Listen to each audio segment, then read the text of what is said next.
Please introduce me yourself. Good day, sir. I'm Jonna Marie P. Acedo from Kamangan, Aurora, Isabela. I'm 22 years old, single. I am graduate of Bachelor of Science in Criminology, sir. Okay. Do you have experience abroad?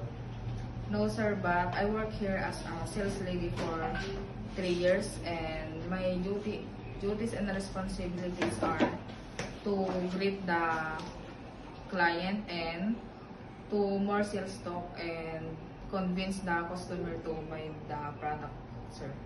Okay. In your previous employer, how would you take care of the children, especially when sick?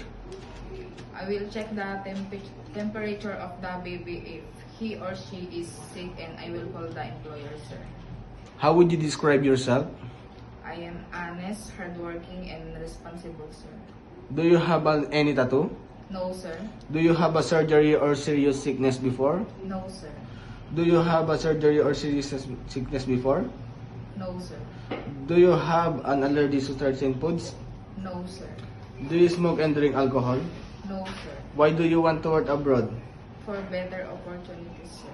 If you get hired, who will take care of your children? No, I don't have kids, sir. If you're homesick, what would you do?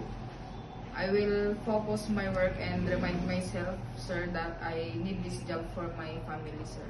What time do you usually sleep and wake up when you were working? I usually sleep around 10 p.m. after work and wake up around 5 a.m. sir. Okay, are you the one who does the cooking and the market at home? Yes, sir. Sometimes kids are super active and they tend to be out of control. How would you control your temper? I will be more patient and calmer, sir. Do you accept no off days but to be paid instead by employer? Yes, sir. When you visited the parents, relatives, or friends of your employer, will you help and do the housework there? Yes, sir. Can you promise not to lend money in Hong Kong? Yes, sir. Are you scared of dogs and cats? No, sir. Are you willing to share room with kids? Yes, sir. Do you promise not to use cell phone during working hours? Yes, sir. Do you promise to finish your contract? Yes, sir. Can you cook Chinese food? No, sir, but I'm willing to learn. Can you sing a nursery song? Yes, sir.